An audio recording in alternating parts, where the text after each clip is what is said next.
ಅಸಲಿ ಕ್ರಾಂತಿ ನವೆಂಬರ್ನಲ್ಲೇ ಆಗುತ್ತೆ. ಅದುವೇ ಕೇಂದ್ರ ಬಿಜೆಪಿಯಲ್ಲೂ ನವೆಂಬರ್ ಕ್ರಾಂತಿ. ನಿತಿನ್ ಗಡ್ಕರಿಯವರು ಪ್ರಧಾನಿ ಆಗ್ತಾರೆ ಅನ್ನೋ ಹೇಳಿಕೆ ಮೂಲಕ ಸಚಿವ ಸಂತೋಷ್ ಲಾಡ್ ಹೊಸ ಬಾಂಬ್ ಸಿಡಿಸಿದ್ದಾರೆ. ಬೀದರ್ನಲ್ಲಿ ಸಚಿವ ಸಂಪುಟ ಪುನಾರಚನೆ ವಿಚಾರವಾಗಿ ಮಾಧ್ಯಮಗಳೊಂದಿಗೆ ಮಾತನಾಡಿದ ಅವರು, ಡಿನ್ನರ್ ಮೀಟಿಂಗ್ನಲ್ಲಿ ಸಂಪುಟ ಪುನರ್ರಚನೆ ಬಗ್ಗೆ ಮಾತನಾಡಿಲ್ಲ. ಸಂಪುಟ ಪುನರ್ರಚನೆ ಮಾಡುವುದಾದರೆ ಸಿಎಂ ಡಿಸಿಎಂಗೆ ಪೂರ್ಣ ಅಧಿಕಾರ ಇದೆ, ಮಾಡಲಿ. ಅಲ್ಲದೆ ನಮಗೂ ಕೇಂದ್ರದ ನವೆಂಬರ್ ಕ್ರಾಂತಿ ಬಗ್ಗೆ ಕುತೂಹಲವಿದೆ. ನಿತಿನ್ ಗಡ್ಕರಿ ಅವರು ಪ್ರಧಾನಿ ಆಗ್ತಾರೆ ಅನ್ನೋ ಮಾಹಿತಿ ಇದೆ ಎಂದು ಹೇಳುವ ಮೂಲಕ ಬಾಂಬ್ ಸಿಡಿಸಿದ್ದಾರೆ. ಇನ್ನು ರಾಜ್ಯದಲ್ಲಿ ಕಾಂಗ್ರೆಸ್ಗೆ ಗ್ಯಾರಂಟಿ ಹೊರೆಯಿಂದ ಅಭಿವೃದ್ಧಿ ಕುಂಠಿತ ವಿಚಾರವಾಗಿ ಪ್ರತಿಕ್ರಿಯೆ ನೀಡಿದ ಲಾರ್ಡ್, ನಮ್ಮ ಗ್ಯಾರಂಟಿಗಳನ್ನ ಹಿಡಿದುಕೊಂಡು ಮೋದಿ ಓಡಾಡುತ್ತಿದ್ದಾರೆ.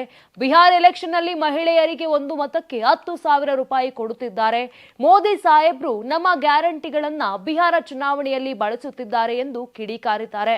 ಕಾಂಗ್ರೆಸ್ ಪಕ್ಷದ ಆಂತರಿಕ ವಿಚಾರಗಳನ್ನ ಬಿಜೆಪಿಯವರು ಬೀದಿಯಲ್ಲಿ ಮಾತನಾಡುತ್ತಾರೆ. ಅಸಲಿ ಕ್ರಾಂತಿ ಬಿಜೆಪಿಯಲ್ಲೇ ನಡೆಯಲಿದೆ ಅನ್ನೋ ಮೂಲಕ ಲಾರ್ಡ್ ಬಾಂಬ್ ಸಿಡಿಸಿದ್ದಾರೆ. ಬಿಹಾರ ಚುನಾವಣೆಯ ರಿಸಲ್ಟ್ ಬಳಿಕ ಪೂರ್ಣ ಬಹುಮತವಲ್ಲದ ಮೋದಿ ಸರ್ಕಾರ ಶೇಕ್ ಆಗಬಹುದು ಅನ್ನೋ ವಿಶ್ಲೇಷಣೆಗಳು ಕೇಳಿ ಬರ್ತಿವೆ.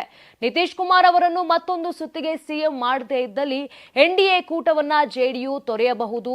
ಅಂತ ಸಂದರ್ಭ ಬಂದಲ್ಲಿ ಚಂದ್ರಬಾಬು ನಾಯ್ಡು ಕೂಡ ಬೆಂಬಲ ಹಿಂಪಡೆಯೋ ಸಾಧ್ಯತೆ ಹೆಚ್ಚು.